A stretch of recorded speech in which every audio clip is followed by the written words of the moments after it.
In 1996, Capcom introduced the world to the term survival horror with the release of the landmark Resident Evil, a true game changer in every sense of the word. Conceived to initially be a remake of the 1989 horror title Sweet Home, which is based on a horror movie of the same name, Capcom lost the rights to the Sweet Home license. This would turn out to be a blessing in disguise, as the team would pivot from the original concept of adapting the movie and begin to incorporate zombies and various bioweapons that would become iconic to the franchise. I'll be honest, I never played the original until recently. All this time, I was stuck to the remake, but I'm happy to say that it still holds up quite well. This just speaks to the strong foundation Mikami and his team created. I was so used to that remake that playing the original felt so familiar and different at the same time. It was a weird feeling, sort of like some form of deja vu. Shinji Mikami will leave the direction for the sequel to his protege, Hideki Kamiya. In the meantime, Mikami will oversee development of various other projects, including Resident Evil 3 Nemesis, and in a producer role. But with a man like Mikami, those creative juices are always flowing, and began to set his eyes back to the genre he helped create, but with a prehistoric twist. Alan! Dino Crisis was a game I've always heard about. The ads were all over the gaming magazines back then, and commercials would air all the time. It wasn't until a friend from school let me borrow their copy for the Dreamcast. I remember not making much progress, but still being blown away by the fact that your health was on your memory card. I miss the Dreamcast, and I wish I had a chance to enjoy it in its heyday. It's been a long time since then, and the Dreamcast is coming on, and in that time, I've grown to love and understand the genre, and I wanted to go back and make my younger self proud. So let's get prehistoric. Development for Dino Crisis would begin in late 1996. The game would originally be set in a jungle, and the player would be forced to fight off more traditional foes like snakes and gorillas. The development would be put on hold, as the team was tasked to work on Resident Evil 2. Their work was part of the scrapped Resident Evil 0.5 build. The team would later restart development of Dino Crisis, and it was Mikami's suggestion that the game's enemies switch from traditional animals to its now infamous Jurassic foes. The team wanted to make something more real, which is funny given the fact that you are shooting velociraptors in the face, but I get it. The Resident Evil series is pretty out there, given its tendency to include giant spiders and bioorganic monstrosities. In comparison, I guess a huge T-Rex seems quite tame. The team will look to the Lost World and Aliens for influence, with the new adversary called for a change in the survival horror formula. Mikami really wanted to sell the danger of the dinosaurs. New behaviors will be conceived to set them apart from the zombies of Raccoon City. They will be faster and more aggressive, even having the ability to chase the player from room to room.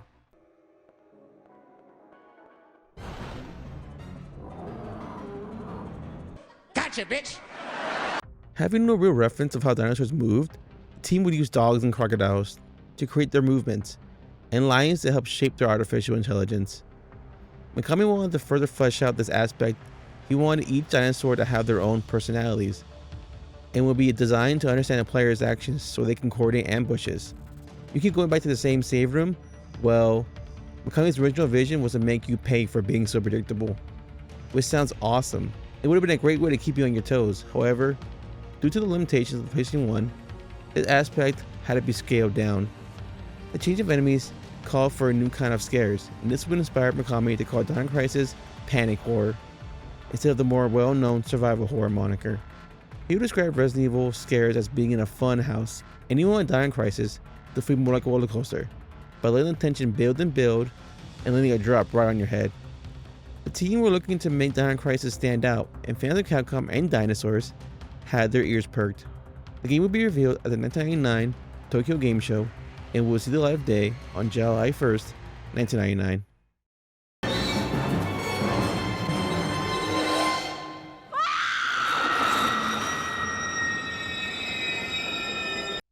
The game story opens up with a briefing from a field agent named Tom. Agent name Tom. Yeah, not some sweet code name, just Tom. Anyways, he has infiltrated a lab on EBS Island in the hopes of gathering information on weapons being developed there. Kirk is reported to have died in an accident 3 years prior due to an experiment gone wrong. This is where your team of badasses comes in, as their mission is to capture Kirk and find out what he's been working on. This team is called SORT, which stands for Secret Operation Raid Team, a moniker that is admittedly not as cool as their Resident Evil counterpart stars. SWORD is comprised of 4 members: Gale, who was the team lead, Rick, the tech expert, and Cooper, someone we learn nothing about, as his parachute gets swept away from the rest of the team, and he becomes dinner for a T-Rex. And Regina, the person who we will control during a Jurassic romp. Gale no-sells the fact that one of his friends might be dead, and continues the mission. He is the complete the mission at all costs sort of guy. Regina and the others make it onto the base, and notice right away that something is off, as there are no guards present. While trying to restore power to the facility, Regina and Gale run into a body that has been mauled, and her reaction here is so funny.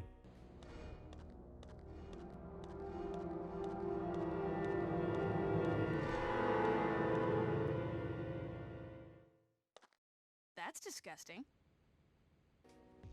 After restoring power, we hear commotion outside the generator, and shortly afterwards, we get a good look at what tear that previous guy apart. I was surprised how fast they introduced the dinosaurs. I was hoping for more of a build-up. Perhaps we get time seeing more of the carnage. However, it is a good intro. No matter how fast Regina runs, these things are right on her.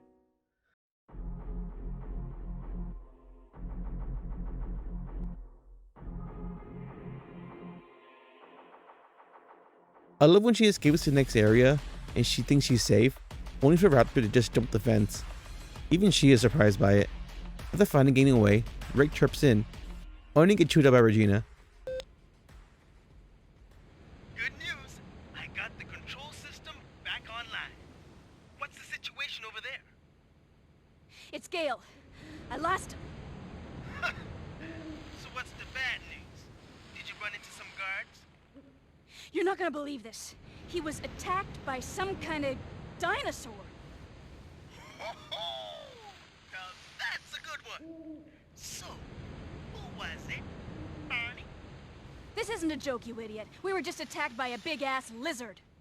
I love how sassy she is throughout this game, and this interaction got a good chuckle out of me.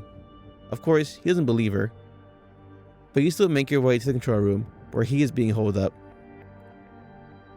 While making your way there, you see more of the aftermath. Again, it would have been really cool if all this was part of that initial build-up. Regina finds Rick tapping away at his keyboard, and the two begin the search for Dr. Kirk. The search leads Regina to the chief's office, where a survivor is bleeding to death, and in his final breath, curses the doctor, already bringing his intentions into question. While continuing your investigation, Regina finds files referencing Third Energy, and it was responsible for an accident that happened 3 years ago. The new team on his island were under the impression they were working on some form of renewable energy, but there were sinister motives afoot.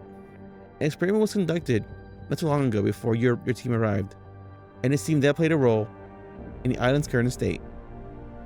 After getting sandwiched by 2 raptors and getting jumped by another, Gale shows back up just in time to save your ass, and the rest of the team rendezvous back in the control room, and Rick and Gale decide to send Regina to restore power to the underground area.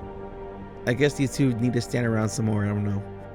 After restoring power to the underground and exploring the facility further, Regina gets an urgent call to make her way back to the control room, where these two were still doing nothing.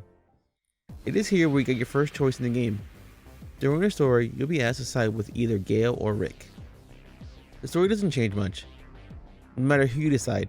The biggest difference is that Rick has a few more puzzles to solve, and Gale is a more straightforward path to the game. The same story beats will be played out between each choice, although some choices do have you interact with different characters or meet them earlier in the story. I went with Rick my first playthrough because I think Gale's kind of a dickhead.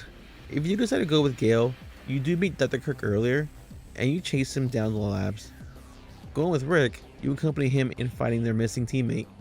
The one who sent the distress signal was your buddy Tom from earlier. He's the one who betrayed the lab, and he's looking a bit worse for wear. The duo does their best to save him, but Tom gets torn to shreds. Following the Gale path skips this story beat entirely, and we only stumble upon the aftermath. The team continues to search for Dr. Kirk, and this takes Regina deeper into the facility. Gale and Regina trigger a lockdown, and Rick helps Regina crack the code to open this key patch of the lab. Or you tell Rick to fuck off and just blast your way through. Either way, coming out the other side, you run into the doc himself. Gale escorts him to the helipad, where Vegeta must turn on the communications tower and call for a lift. The T-Rex shows back up again and tries to have our red-headed queen for lunch. We give the big lizard a slip and the team makes their way to the helipad. The T-Rex says fuck all that and obliterates her right off this island. I love how he just headbutts that damn thing. In the chaos, Kirk runs away and Vegeta and Rick barely get out alive, forced to find another way off the island. Luckily, there happens to be a boat nearby. Going even deeper into the facility, we get the classic Resident Evil high-tech labs, with the remnants of the various experiments. Vegeta and Rick get an escape route clear to run some sort of anomaly caused by Kirk's experiment with third energy. This forces the duo to investigate how to clear the route, and this leads them back to Kirk, who is very much a mad scientist with zero morals. Reading the notes around the facility, you see that Kirk has been treating his team horribly, running them ragged, and making them work past their breaking point. This man would be the right fit for any Amazon warehouse. His team even had plans of poisoning him, but they got attacked before they could follow through with it. I think I've been poisoned by my constituents! These notes also further flesh out third energy. Of course, it was to become some sort of military weapon, under the guise of trying to help better the world. Earlier on the helipad, Gale was nowhere to be seen. Turns out he was given secret orders to secure any third energy research data. That's why he was already in the lower levels when the two escaped the helipad. The experiments with third energy create a rift in time that merges the past and the present, which is how we get the dinosaurs roaming these hallways. I love this twist because, of course, the first thing you're thinking when it comes to the reason that dinosaurs exist in the present is Jurassic Park, which rightfully so, that movie has a huge influence on this game and is a really good movie.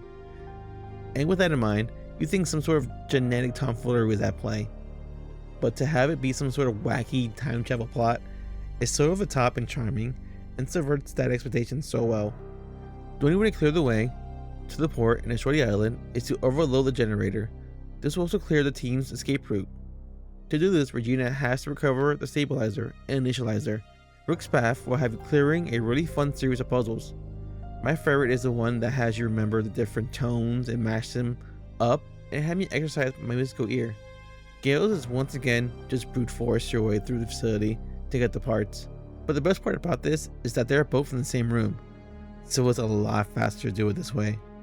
After successfully overloading the system, this causes a huge ruckus across the facility, and in the chaos, Gale gets pancaked by debris, and this gives Kirk a chance to get away. Gale survives somehow and Regina carries them to the port to finally make their escape, but before Kirk can get away, Gale pulled a tracker on him. This allows us to use that to find out where he is in the facility and make sure he doesn't get away. Before we can do that, we arrive at the final choice of the game. If you want the good ending, Simon Rick will ensure everyone makes out alive, as Gale is still determined to stop Kirk, even with his injuries. So Simon Rick incapacitates Gale so he can't keep endangering himself further. Regina finds that weasel Kirk trying to fly away on his little chopper, and when he tries to backtalk her, he gets his head kicked off by Regina.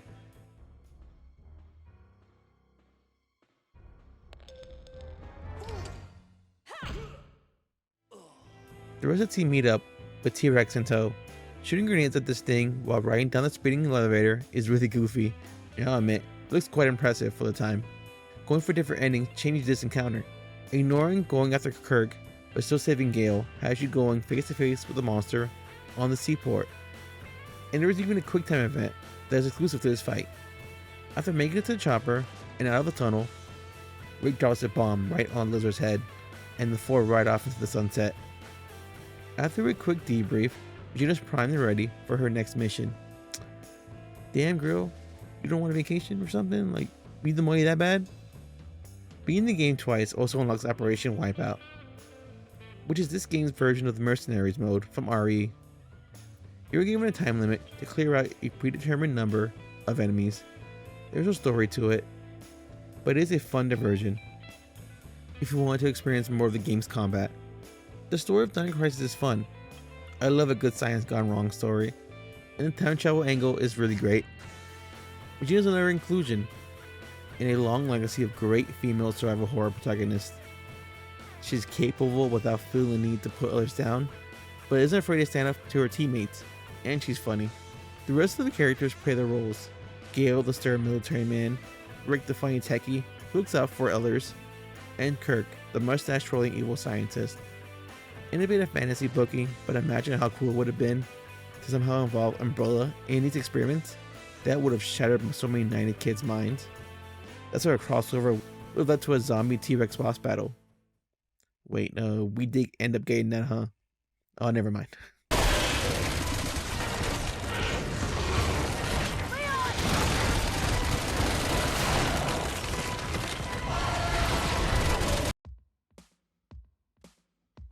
Dino Crisis plays like a classic survival horror title. All the staples of the genre are present. Extremely dangerous enemies, limited resources, and lots of puzzles. What makes Dino Crisis stand out is its reptilian adversaries. In other games, the enemies can be slow and easy to avoid, and the game saves the tougher encounters for later in the game, when the player has a full arsenal and a good grasp of the gameplay. In Dino Crisis, you are thrown right into the deep end from your first encounter. These things hit hard and take an ungodly number of rounds to take out. They also chased Regina from room to room, an aspect that always kept me on my toes, as getting away was never guaranteed safety. I can understand that shooting a dinosaur can seem a bit goofy, but Dino Crisis makes them a serious threat. A big part of this game involves having to avoid these guys, and that is where many players will begin to run into some roadblocks. Dino Crisis, staying true to its roots, goes for the classic tank controls. In the context of evading slower enemies like zombies, these controls are great at limiting the player and building tension. When you make your enemy as fast as fuck and double the size, then these controls can border on bullshit. These enemies will rush you down, and having to do your little turn to get away always resulted in a guaranteed hit. It'll be a few months later when a 180-degree quick turn will get introduced in Resident Evil 3 Nemesis. But I wish that mechanic made its way to this title, because it really needed something to help even the odds. When you do get knocked down, these things can still grab you for more damage. Mashing the shit out of the controller can help a little bit, but more often than not, I was still getting swung around like a chew toy. The game also has these quasi quick time events throughout the story. You see a big flashing danger icon at first. The game never explains what these mean. I was playing this on the PS5, so I had no access to the game's manual, so I didn't know what to do. This would often lead me to taking damage or getting outright killed. I finally looked it up, and during these encounters, you just have to mash on the face buttons, and Regina will wiggle herself out of whatever situation she gets herself in. It makes sense, but a little heads up would have been nice. The odds are intimidating, but you aren't left completely hanging. Resuscitation is an item you can pick up throughout your adventure, and they allow Regina to revive after she gets killed. When you come back to life, Regina is brought back in the previous room, so any progress you made in the room you got killed gets reset. But this is a lot less harsh than just getting booted straight to the main menu. Think of each resuscitation you carry as an extra life.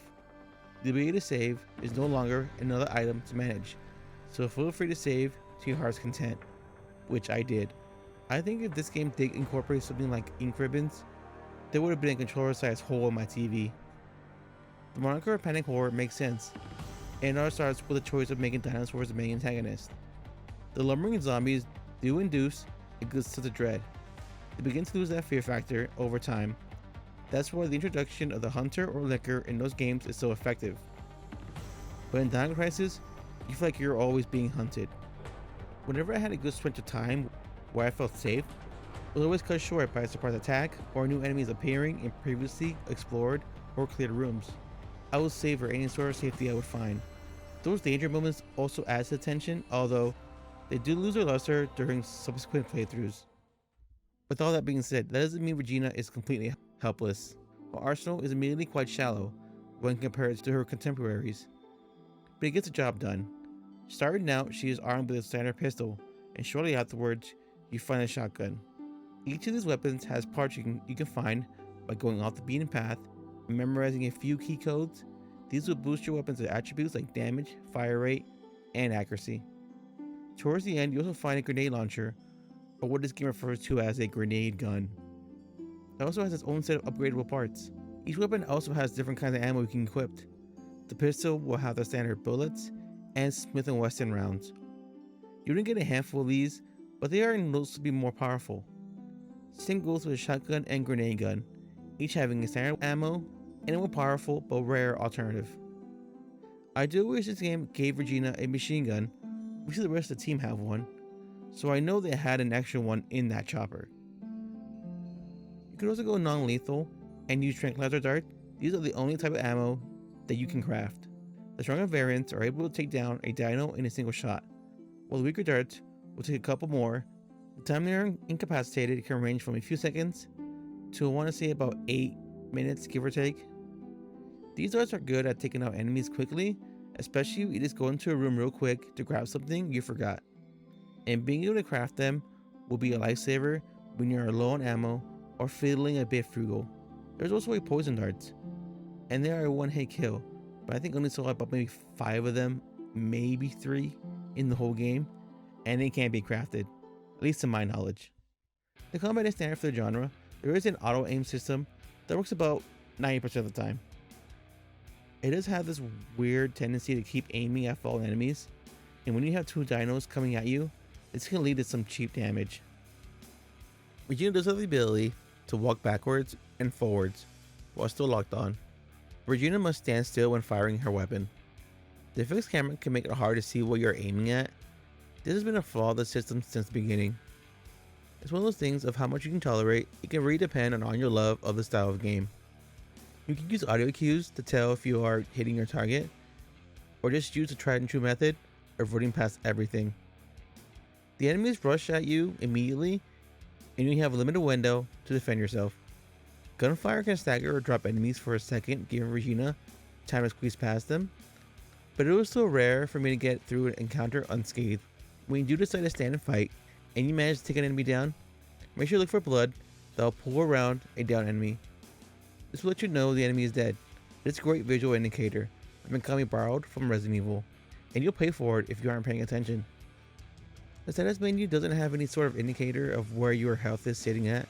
You will have to watch Regina's walk animation closely, as it will change depending on how much damage she has taken. It would have still been nice to have some sort of visual reference, because getting cornered can lead to your health getting depleted, and that slower walk can hinder your escape and lead to additional damage or a game over. The dread you felt earlier can begin to teeter on annoyance and frustration, but it never completely ruined the experience. You kind of have to know what you're getting yourself into, and if you didn't grow up during this time or have the ability to embrace its flaws, then I can see the gameplay being a huge friction point for players who are looking to get into the series and this genre. However, I will always champion pushing past that, because the gameplay is genuinely great and unique for anyone who is open to it. Velociraptors are the most common enemy type. They lunge forward with their gaping maws and swipe with their razor sharp claws, and trying to sneak behind them isn't safe, as they can whip you with their tails. Like I said, always dangerous. And the team really optimized the experience around these enemies, because they are the funnest to fight, and their damage output isn't too bad, giving the player opportunities to make mistakes and not pay too dearly for them. Okay, I'm gonna try to pronounce this right. The Therizinosaurus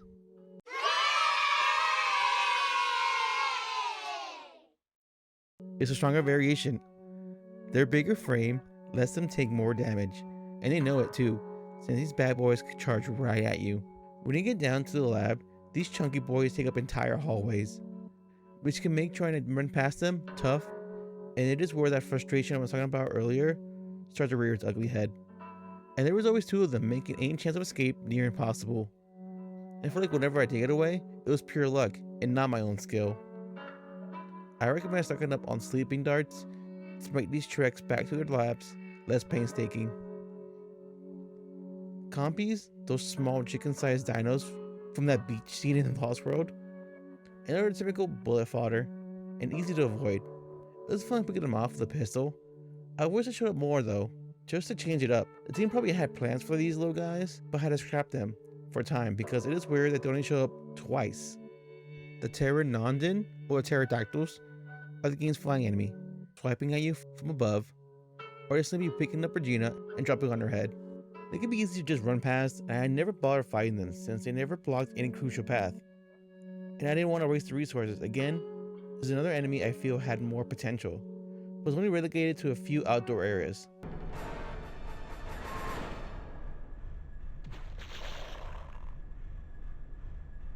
The T-Rex is this game's stalker enemy. He'll pop up during the vital story moments, but you're never required to fight him. These encounters are on a timer. Just run around and stall out the clock, and your buddy will open the door needed to make your escape. Although that first scare is one of the best moments in the game, Oh,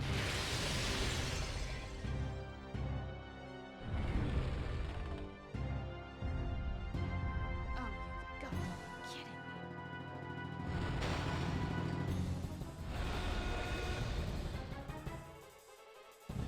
it gets sort of deflated when you find out you can just leave the room and come back and he's gone. You get to find him during the finale, and depending on what ending you go for, it could be an on-rail section or a legit boss encounter. I wish there was more enemy variety. From my understanding, the team was limited to only having the ability to render models with 2 legs as opposed to 4, thus limiting the kinds of dinosaurs they could work with, which I can completely understand, but my mind can't help but think about all the potential enemies or boss fights we could have had. We could have seen a fight with a Triceratops, or maybe start introducing non-lizard enemies like a saber-tooth tiger, or an encounter with a pterodactyl on a tower. I'm sure there was all sorts of ideas that had to be shelved. Survival horror at its core is just one big puzzle box, where a player must shoot stuff every now and then, and Dino Crisis is not lacking in the brain busters. I'm gonna be so excited! Brain Buster! Brain Buster on the top turnbuckle!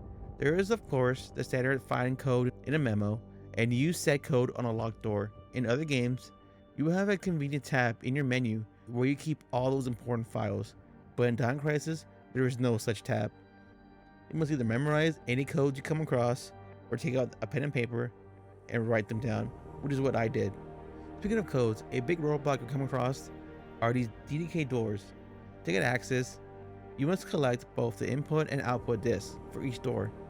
These aren't hard to find, as they're easy to spot and always located near crucial progression points. These puzzles consist of a code, which is a random assortment of letters at the top half of the screen. The bottom half is the key.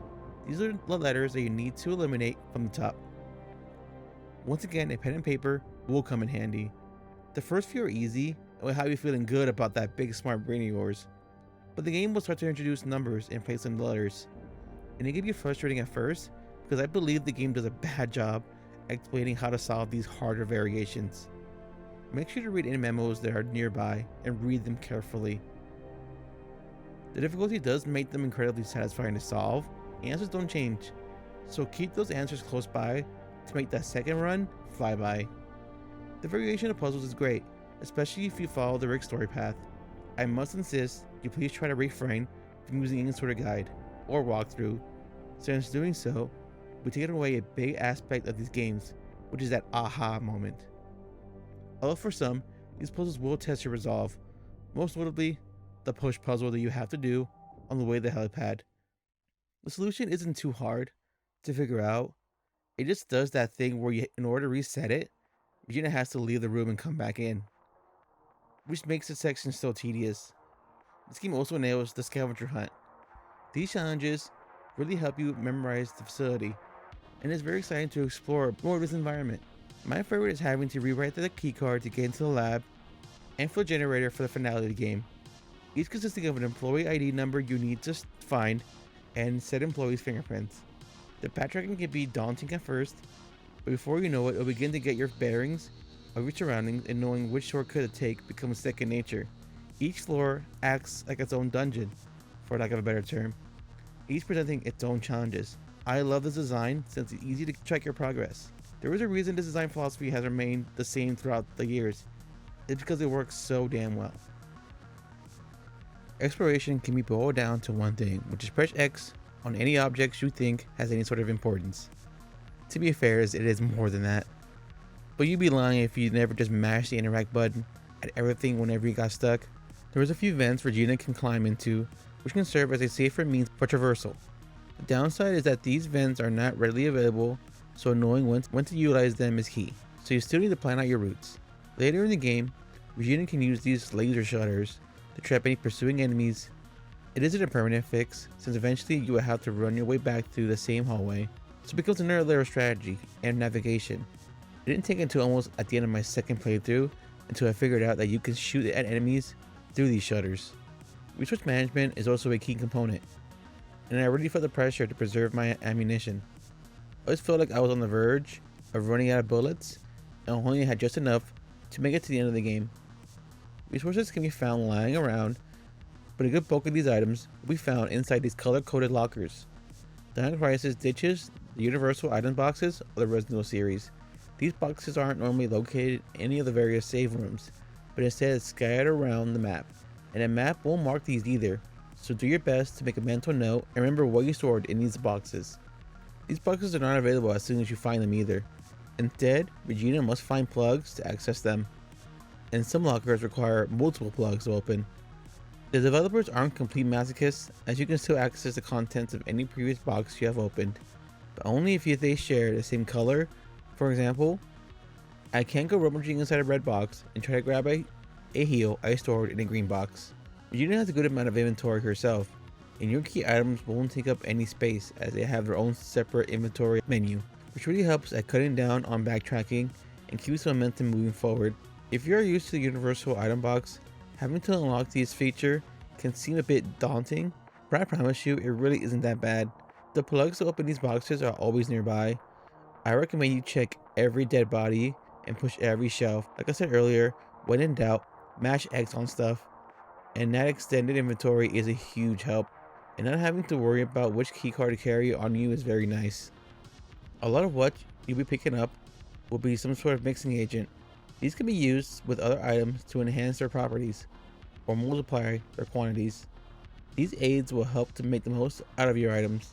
Enhancing any sleeping darts or upgrading any heal item will be necessary. I love looking at what I had and making the best of it, either by mixing items to enhance or create more. I feel like I was really out here surviving, and I'm surprised how much I enjoyed that aspect. Dino Crisis can almost be seen as the final boss of 90s survival horror. Everything that makes those past titles tough is turned up to 11, but that's what makes it so fun as well. It is a great challenge. Hey guys, I want to go over some stuff I missed on the initial recording. I want to talk about the map. This map could use some work. It's hard to know where you're going. There's no indicator of where you are. The rooms are highlighted, but you don't know where you are in that room, and they're not labeled. So it could be hard to get around at first. You do eventually get the layout and get to know which lab is which and which room is which. You can get really frustrating getting around at first, especially if you're coming from newer survival horror titles. This can be a little rough. There's also the bleeding mechanic. Certain attacks can cause Regina to bleed. I like the effect when you walk around and you see the blood trails behind her. And if you don't take care of this with the hemostat, then eventually she will die. This doesn't really happen often though. I did get bit a lot. This maybe caused me to bleed 30% of the time, maybe 45 if I'm being generous. But it's a cool little mechanic that keeps you on your toes. Another mechanic that does show up every now and then, but I just totally forgot because it didn't really happen that often, is that dinosaurs can knock the gun out of your hands, forcing you to go back and retrieve it. This is going to happen in normal encounters, and sometimes it happens during the danger sections of the game.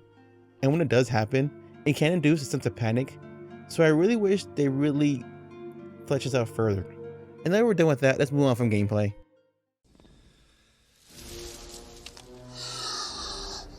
Clever girl. By the time Dino Crisis was released, Capcom had an enormous amount of experience working with the PlayStation, and all that experience allowed the team to flex those muscles. Capcom chose to go with the fully 3D environments as opposed to pre-rendered backgrounds. This helps to give Dino Crisis a next-gen feel. At first glance, you'll swear this was an early PlayStation 2 title. Going to 3D backgrounds helped to stand out and gave the game its own identity.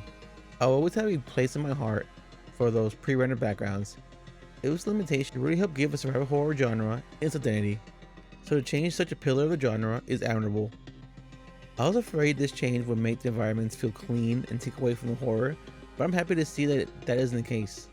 Environments don't like detail, From the bloodstains on the walls, the notes and folders strewn across desks, and various screens displaying all manner of info, the whole facility feels lived in, and this game has perhaps the best looking dead bodies from that era.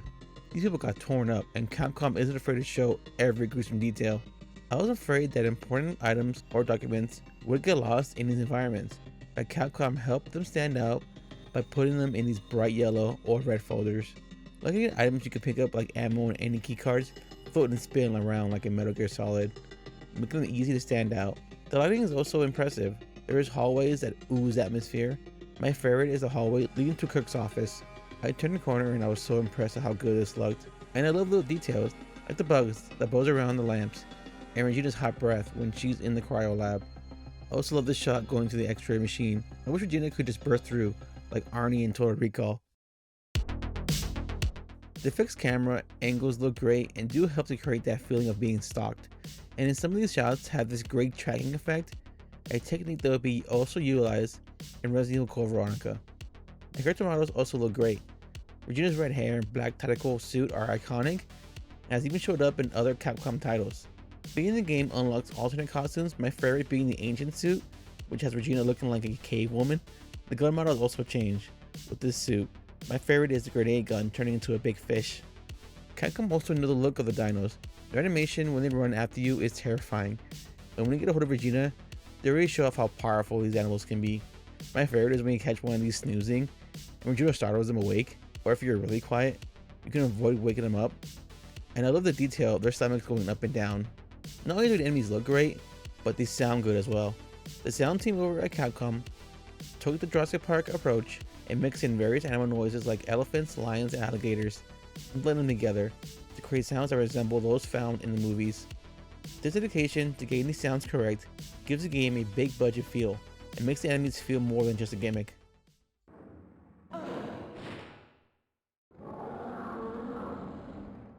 Stephanie Morgenstern plays Regina, and she does a fantastic job. Morgenstern, a seasoned voice actor, prior to breathing life into a red-headed protagonist, having credits on such shows like Sailor Moon. That talent helps to showcase this calm and capable Regina, who is both cold and focused, but at the same time, willing to crack a joke. Richard Yearwood, as Rick, is also a lot of fun, and plays the game's comedic relief, but he does get some serious moments that showcase the actor's range. He's dead. It's not your fault. Yeah. I'll be in the control room. Alex Karjas as Dr. Kirk and Adrian Chus as Gale do well on their own, but really get to shine when they get to bicker back and forth to each other. These two don't hold back their disdain, And shoot. Lame, flat-top, jaw-headed. Shut up. Where's the communication room? You can argue sound design is perhaps one of the most important things a developer must get right when creating any video game, let alone a horror title. And Capcom, unsurprisingly, didn't disappoint. The noise while navigating the menu is forever ingrained in my head, and the ambience of exploring the facility is great. Jungle noises and owl hoots litter the front entrance, and the bleeps and bloops of computers in the underground are delightfully retro sounding. I even like the swooshing of the doors when we hit the more high-tech portions. It's very Star Trek, and the noise of dinos hitting the laser shutters sounds like they're running into a big fly zapper. It also works from a gameplay standpoint, because it lets the player know that there are still enemies in the area. The weapons sound punchy, and I'm always a big fan of when developers go the extra mile and include the sound of the shell casing hitting the floor. The game's soundtrack also took people by surprise. I didn't expect it to sound so unique. The soundtrack was handled by 3 composers: Akira Kaida, Makoto Tomozawa, and Shun Nishigaki. The soundtrack is full of what you would expect from this era, with its huge orchestral string and horn arrangements and pounding drums. Stuff that gets the blood pumping. But when they deviate from that is when things get interesting. There are tracks like when you're heading to the helipad that had this jazz swing to them, and a sharp staccato string arrangement that sounds so at home in an Alfred Hitchcock film. During that push puzzle I mentioned earlier, that song's on a constant loop, so prepare to hear that part over and over again. I have to say, the best piece of music in this game must be the save room theme. It is so good. It was up there with some of the best in the genre. A good save theme should give the player a great sense of respite. That feeling of no matter what just happened, you take a moment to catch your breath. So good and so calming.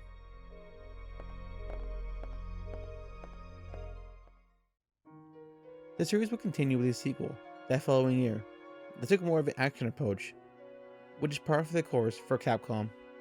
There's also a light gun game called Dino Stalker that is canonically part of the series. I remember seeing this game on the shelves at my local GameStop all the time, just assumed it was a generic dinosaur game and having no idea it was tied to Dino Crisis. The series would take a big hit with the release of Dino Crisis 3, which was an Xbox exclusive, which is rare for Capcom. You must remember back in the day, console exclusives were such a big thing. It was the reason why you bought an Xbox over a GameCube or vice versa. It wasn't like it is now, where a game will come out on everything on release day. What makes Capcom releasing an Xbox exclusive so unique is how unpopular the system was in Japan. Back in the 6th generation, Capcom had a 5-3-1 rule. This rule dictated that 5 games would be developed for PlayStation 2, 3 for the GameCube, and 1 for the Xbox. This rule pretty much guaranteed the bangers would come out for the PS2, and the afterthoughts would be relegated to the Xbox. So it shows the level of confidence they had for the third entry of the series. The game wouldn't even include Regina, possibly the second most iconic aspect of the series, besides the dinosaurs, and it would be set in the far future, where the main characters flew around in a jetpack, like he was the goddamn Mandalorian. I never played it, but I can clearly remember seeing the review in Game Informer, and it seemed like that was the consensus across all major outlets, and the fan reception wasn't any better. And unfortunately, this would be the last game released to bear their name, Dino Crisis, as it underperformed both commercially and critically. In 2024, Capcom put out a fan survey on which long-dormant series fans wish to see make a return, and fans across the world chose Dino Crisis. Internally, the studio has attempted to move forward with the series, and a rumor of a new game has always been hovering around the internet for ages. Key developers at Capcom have shown interest on reviving the series, but nothing has ever materialized. In 2026, both Dino Crisis 1 and 2 were both put out on Steam, and the first game has been included in the PlayStation Classic Collection for quite some time, which is how I played it. And all this attention gives me and fans hope that we might see some sort of announcement in the near future. We saw with Onimusha, that was another series we thought was never going to come back, and I'm happy to see this series become more available, so people would get a chance to check it out back in the day. And if you only had a passing interest in these titles, I really implore you to give it a try, especially the first title. And I am hopeful this video blows a new game or remake into existence. Hey guys, I appreciate you guys making it to the end of the video, and I hope that I convinced you to give Dino Crisis a try, or perhaps this video gave you a trip down memory lane. If you enjoyed it, please drop a like and subscribe. It helps get this video out there. I appreciate it, and thank you for watching.